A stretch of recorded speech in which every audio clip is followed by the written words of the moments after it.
So no, he's crazy. I wish I would have been there. Oh. And you guys should have been recording. Yes. No. Oh, yeah.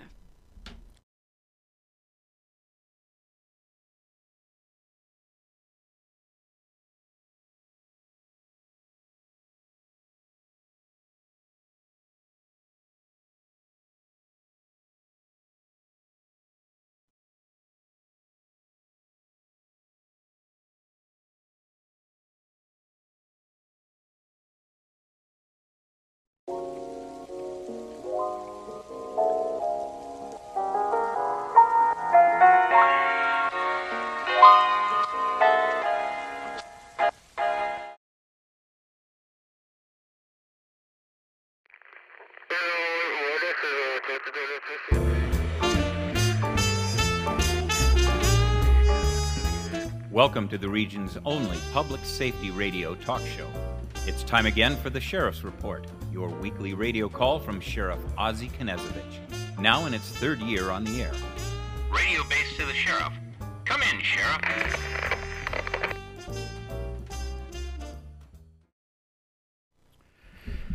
Well, good morning. If you're listening on live stream, it'll be good afternoon if you're going to be listening to this on AM 630 on Saturday at noon.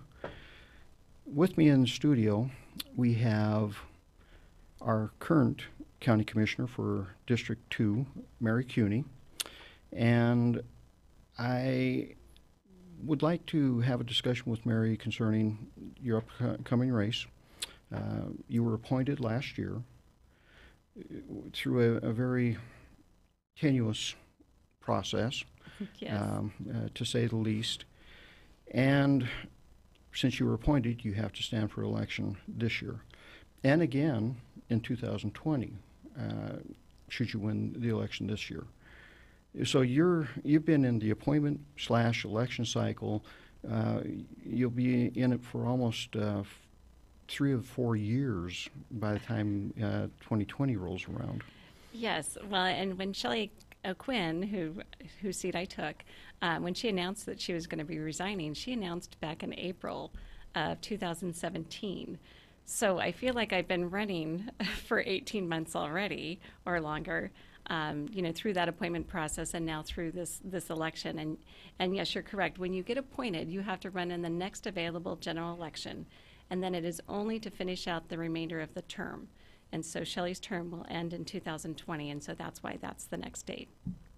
So the process of the appointment, the Board of County Commissioners could not come to an agreement. Correct. So that forced it to the governor's office, which all of us were just kind of amazed that actually happened. I had a chance during that process to read your resume. I read your opponent's resume, Mr. Chase. It's night and day.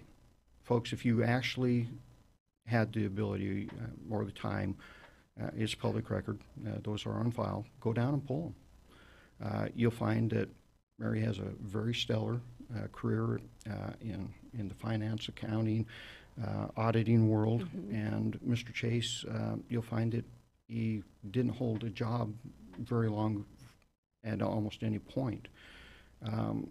If this was a business and I was having to hire one or the two of you, you would have been that choice, hands down, just based on the resumes. I wish that was part of the process that we go through. I guess it's up to you to throw that resume out there, but it's the comparison contrast is just that stark. With that in mind, give us a little bit of that background. Give us a little bit of why you ended up with that appointment, why I can't think of very many electeds at the county that have not endorsed you. There may be one or two, maybe, that I can think of, one for sure. All the rest of us who have had to actually work with you, we've endorsed you hands down over your opponent, the current treasurer, Rob Chase. And it speaks volumes that the deputy treasurer, Mike Volz, has not endorsed Rob for this position. So neither has one of the Republican candidates for treasurer. Michael Baumgartner hasn't endorsed him either. You have very broad-based support, which I think your opponent doesn't like. He really tries to disparage the fact that you've been endorsed by so many people, so many entities. Give the people an idea of why all of us, plus all those other folks and all those other entities, have chosen to endorse you for this position. Well, thank you for the opportunity, and I will start back to the appointment process and just let you know that it was surprising that we had 2 Republican county commissioners and they couldn't choose between the Republican candidates. And so it did go to the governor, and it's kind of unprecedented, but it did. And so when I got the call from Keith Swenson, who's the director for boards and commissions for the governor's office, he said, I wanted to let you know that you've received the appointment from the governor. He says, but I really want you to know that you had more support through emails, phone calls, letters coming into our office than any other board or commission appointment that the governor has ever done.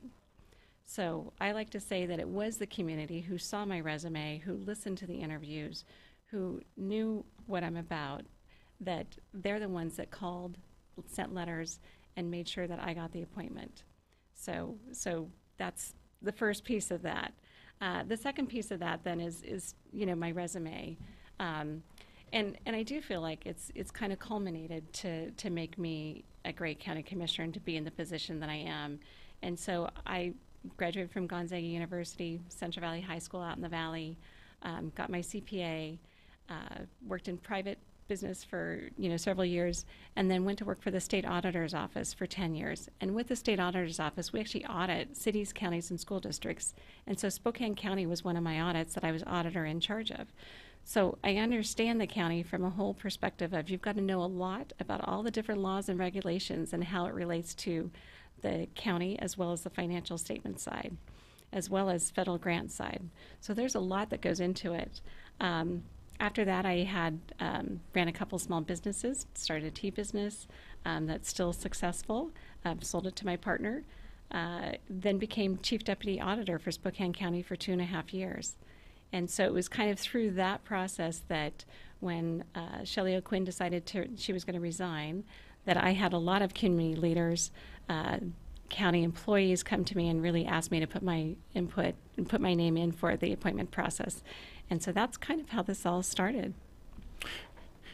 You mentioned a piece of that resume, which, if you look at it, is very, very unique. I know that your opponent has tried to disparage or put a cloud over it. But as a Republican, the auditor, Vicki Dalton, who is a Democrat, Correct. chose you as her number one. Now, the person underneath her to help her run that office and everything else. It's one of the things I like about Vicki is partisan politics. When it comes down to actually doing the job, it doesn't factor in with her. But that is still a very unique situation because traditionally that person that is put in that, the number 2 position in that agency has a shot of becoming the elected at that point. So I really found that that dynamic just shows the respect across the board that you have gained and earned over these last several years. Well, and I can let you know, so she was, Vicki Dalton was actually the internal auditor when I was the auditor in charge for the Spokane County audit. And so we developed a relationship then, a professional relationship of understanding each other and working together. And so when she got elected, there was one point where she asked me then if I would come work for her because, working with somebody close to you, you've got to know that you trust that person, you know how they think, they're going to ask the right questions, they're not going to upset people. And so that's key. And so she saw those qualities in me back then, as well as, when she then asked me a few years ago. Let's talk about some of the things that that have come up, because 27 minutes goes really quick. Some of the things that that your opponent has tried to throw on you as far as the mud. His mailer came out last week, and I got it. Yours came at the same time. I did comparison contrast. He did a comparison contrast on his. He likes to beat you up on the fact that a Canadian company is trying to buy Avista, and he says that Board of County Commissioners should be stopping this. He cites a law, very unknown law, Yes. that quite frankly does not apply here. He's disparaged the fact that you have received campaign contributions from Avista. But before we go there, I want to point out to folks, Commissioner Kuney is not the only elected official in a campaign this year that has received money from Avista. Matt Shea, who is Rob Chase's one of his best friends, their political cohorts, and received $2,000. Bob McCaslin received $2,000. I received $2,000. Joel Kretz, representative out of the 7th, received $1,000. Maycumber out of the 7th, $1,000. Senator Short out of the 7th, $2,000. Representative Schmick out of the 9th, $2,000. Mary Dye out of the 9th, $2,000. Commissioner French, $2,000. Leonard Christian, $500. Not bad for Republicans getting those type of endorsements. Mm-hmm. But folks, endorsement means that people have faith in you. They have confidence in you. Part of Rob's problem is no one is really endorsing him. And I think there's a jealousy factor here. But he is throwing that at you. And he's made basically tried to paint it as you're bought and paid for. Correct. Which is not true. As you've just pointed out, I mean, that's what companies, that care about our community, they'll invest in people in the community. And so that's all this is. And that's why there are campaign laws and campaign contributions that go on. I can tell you, Rob and I actually went to several different associations together to seek their endorsements. I got the endorsements, he didn't. So as I've said before with the whole Avista, whether it's $1,000, $2,000, $100,000, $1 million, I'm not bought and paid for, never will be. I'm here to do the right thing for the community for the right reasons. The more chilling aspect of his contention towards that and quite frankly the sale of Avista is Rob doesn't get it that the county commissioners have no say in this. He doesn't get it that this law that he wants to throw up does not apply. He's been told that time and time again by the proper authorities that say this is under the state's purview. The state has a commission that does this. This is not the Board of County Commissioners. And this is one of the reasons I could never support Rob, is because he does not understand basic principles. When we were trying to pass the 1/10 of 1% for emergency communications, which brought Crime Check back, which rebuilt our emergency communication system so we could talk law enforcement to fire during emergencies and everything else, Rob could never quite understand the concept. And I gave him document after document after document trying to explain this to him, and it still never resonated with him. He is hung up on the fact that our handheld radios are $5,000. He doesn't understand. They're not walkie-talkies. Right. These are high-tech computers that allow us to do a variety of different things, and they have to be able to operate off of an 800 megahertz system. He's never understood that. And even more problematic, in 2012, he actually made the statement that we were building this system so we could listen to everybody's phone calls. That was actually said in a debate. I was dumbfounded. What world does he live in that he would make that type of statement? And folks, this is my personal experiences with Rob. This had nothing to do with Commissioner Kuney. This is my personal experiences with him and law enforcement. I find him to be very anti-law enforcement. He has sponsored one of the most anti-law enforcement, anti-military, anti-government Facebook sites there is. You can't get to it anymore because they made it a close Facebook site. It was a Spokane Liberty Caucus. If you could ever get back in there and look at that, you'd be appalled as to what you see. It's that type of leadership that we cannot afford at the county level. The other side of it is he beat you up on taxes. Yes, he did. Last year, my office, the county, was facing a budget issue. I was looking at a $1.3 million cut in my budget, which is roughly 13 deputies.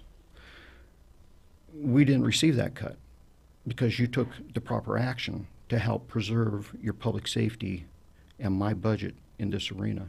Why don't you talk a little bit about that? So what you're talking about is and we'll be making this choice again, is the county has very limited options in raising funds. And so there's a 1% property tax increase that we can do each year.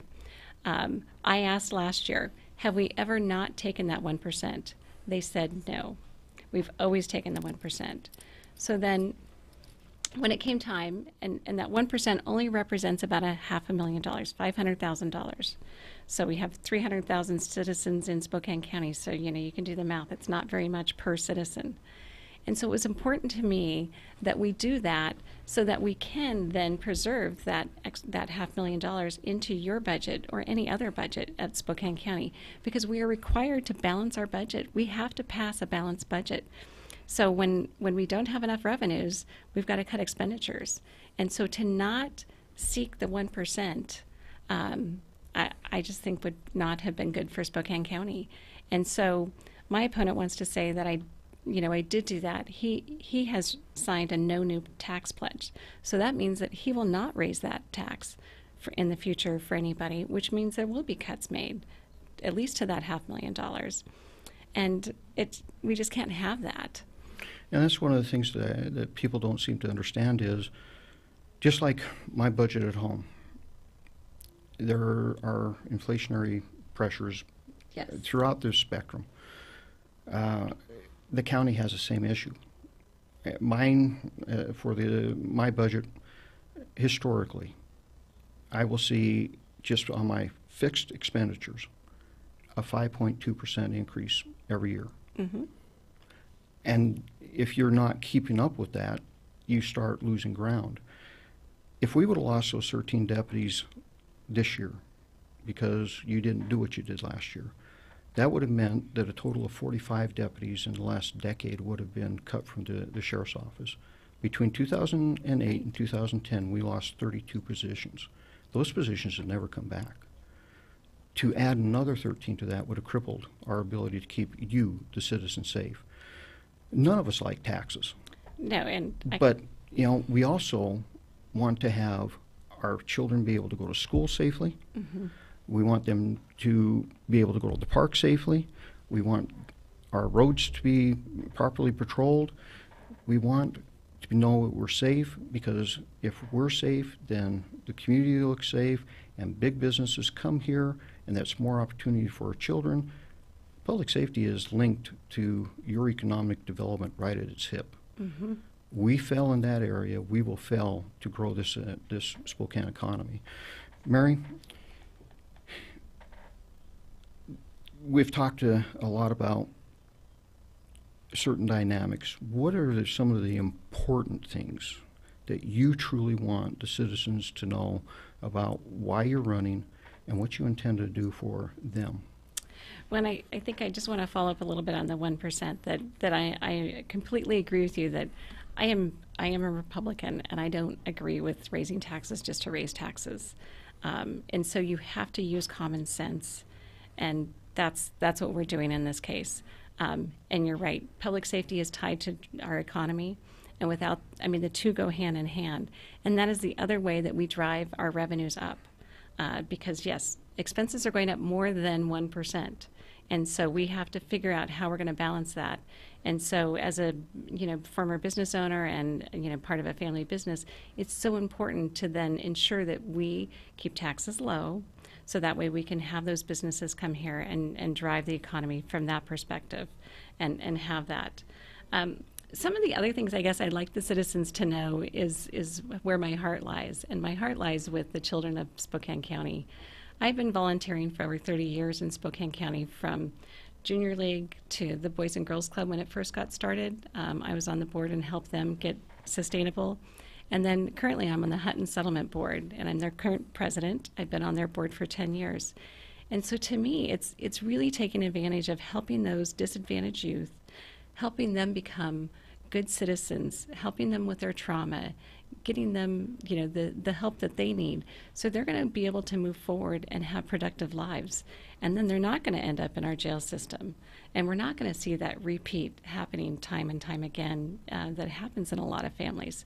So that's one of my passions that I think a lot of people don't know about, that is so important to me. And I will say, when I seeked the appointment to the county commissioners, I said, I'm willing to do this and put my name in, but I want to be able to stay as a Hutton board member. So I'm still on the Hutton Settlement Board, and I will continue to be. The one of the things that you just mentioned is trying to find ways to stop the school to prison pipeline concept. About 5 years ago, Reverend Happy Watkins asked me to have breakfast with him. He was concerned about at-risk African-American youth and trying to find a way to, not have them go down the wrong path. Well, folks, there's very few ways that you correct that. There are basically two. 3, if you really want to get into it: stabilized housing, education, and a job. So we worked really hard. I have a go-to person in the community, Judith Gilmore. They started a apprenticeship program through AGC, and now we have the ability to bring kids like that in, high-risk kids. We've expanded it to adults also. And we've been graduating class after class after class, and once they're done with this apprenticeship program, they're going into jobs. The ones that are graduating and have taken the class at Geiger, there's only 3 that have any further contact with law enforcement. That's not bad in a year. That's kind of unheard of. It is.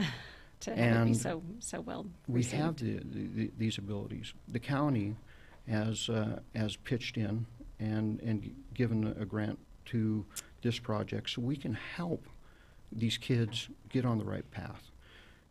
Those are the type of things that are forward thinking, that we need to think about, and how we break some of these cycles. And Ozzie, I have to tell you that I was back at a national AGC. AGC is an Associated General Contractors, and I was back at their national conference here just recently, and they are looking at taking this nationally.